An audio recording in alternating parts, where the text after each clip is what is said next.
สวัสดีค่ะพ่อแม่พี่น้องสวัสดีFC ทุกท่านเนาะค่ะ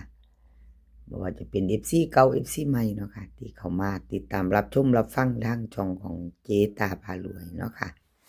คลิปนี้เจตาก็จะวางแนวทางของฮานอยเนาะค่ะฮานอยมีทุกมือค่ะออกทุกวันในช่องของเจตาก็จะมีรูด3น้อยค่ะแล้วก็จะมี4เซียนหลัก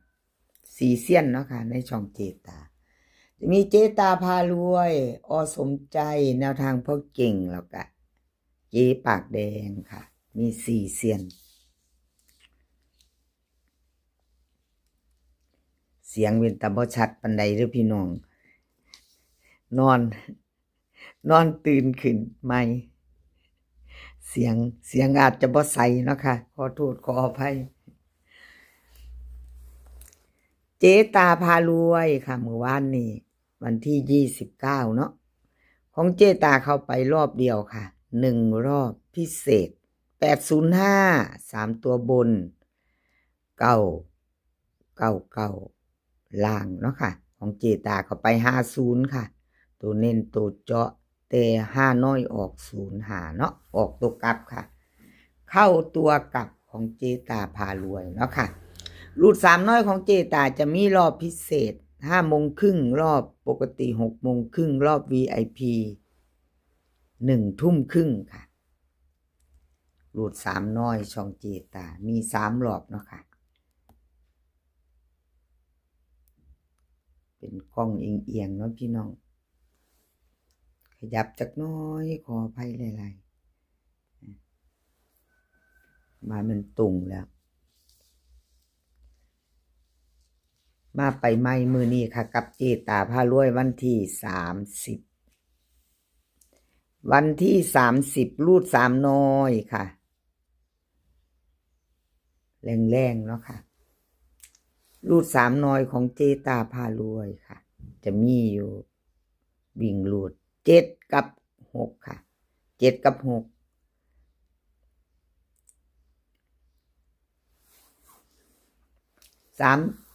2ตัวค่ะ2ตัว4หาง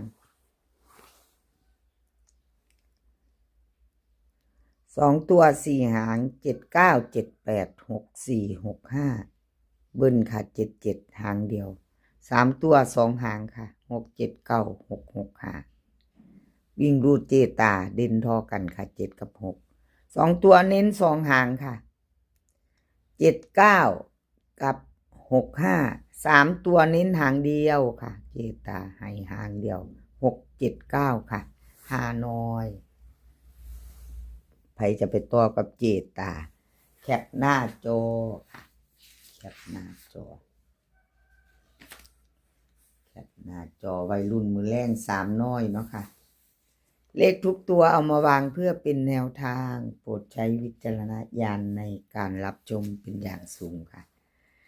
รับชมรับฟังเป็นเพียงแนวทางเนาะค่ะเพียงแนวทางไปต่อค่ะ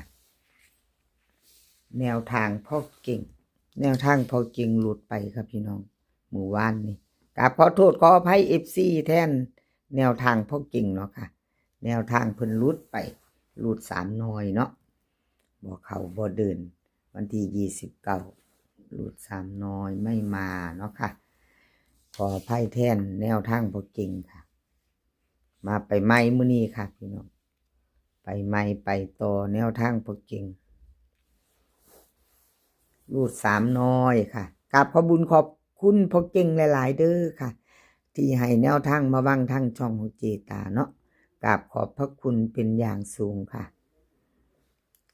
วิ่งรูดค่ะพ่อเก่งให้มา2กับ3 2ตัว4หาง27 26 38 39ค่ะเบิ้ลหางเดียว22ค่ะเบิ้ลหางเดียว22พ่อเก่งให้มา3ตัวค่ะ3ตัวเน้น3ตัว3หางค่ะ227 383 339วิ่งรูดเด่นเท่ากันค่ะเด่นเท่ากัน2กับ3 2ตัวค่ะเน้น2หาง27กับ39 3ตัวเน้นหางเดียวค่ะ227แค คปหน้าจอค่ะใครจะไปต่อกับแนวทางพ่อเก่งค่ะแนวทางพ่อเก่งลูกสามน้อยต่อไปค่ะ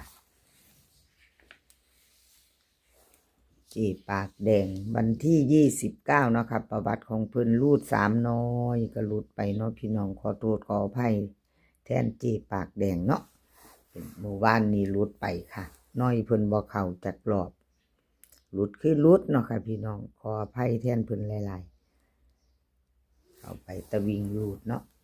วิ่งรูด2 กับ 8เอามาตามต่อไปไหมค่ะมือแรงรูดสามน้อยกับจีปากแดงเนาะไปรูดต่อไปไหมแจมือใหม่ค่ะจีปากแดงกับขอบคุณจีปากแดงหลายๆเด้อค่ะที่ให้แนวทางมาวางทางช่องกับขอบพระคุณเป็นอย่างสูงค่ะจีปากแดงค่ะวิ่งรูดเพิ่นให้มา1 กับ 8 2 ตัวค่ะ4 หาง1 หา 1 4 3 8 4 8 3 8 4ค่ะเบิ่น11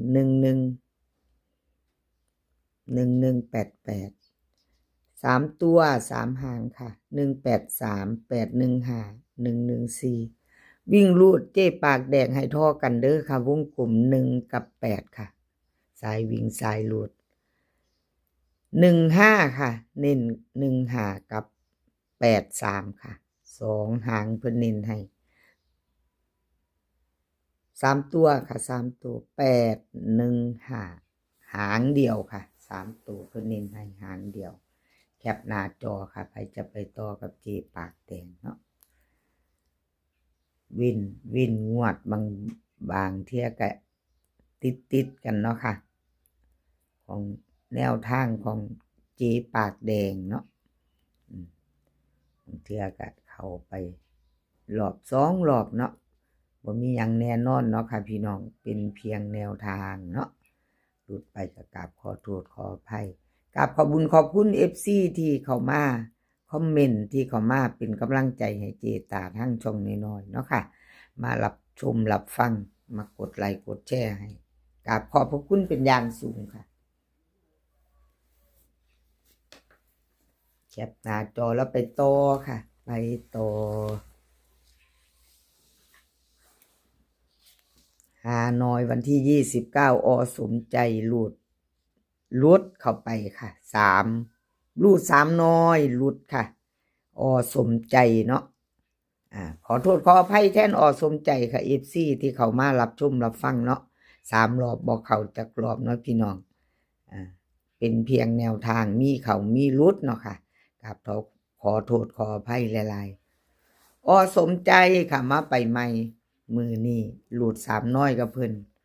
รอบพิเศษปกติ VIP ค่ะ VIP กับขอบคุณสมใจค่ะที่ให้แนวทางมาวางทางช่องเจตาเนาะค่ะว่าจะเขาจะหลุดแนวทางเพิ่นให้มาให้เจตามาวางทางช่องเนาะกราบขอบพระคุณเป็นอย่างสูงค่ะสมใจค่ะรูด3 น้อยวิ่งรูด3 กับ 2ค่ะ2 ตัว4 หาง3 9 3 8 2 1 2 0เบิ้ลค่ะ3 3 2 2 3 ตัว2 หาง2 3 8 3 2 0ค่ะวิ่งรูด3 ตัวเดียวเพิ่นเด่นร่อง2ค่ะเด่นให้3 ตัวเดียวร่อง2 38กับ20ค่ะเพิ่นเด่นให้2 หางสมใจ3 ตัวค่ะ3 2 0เน้นหางเดียวค่ะเน้นหางเดียว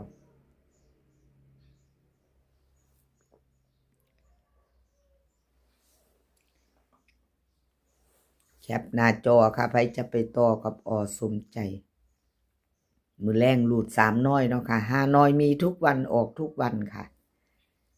ได้แก้มือกันได้ลุ่นมือแรงค่ะ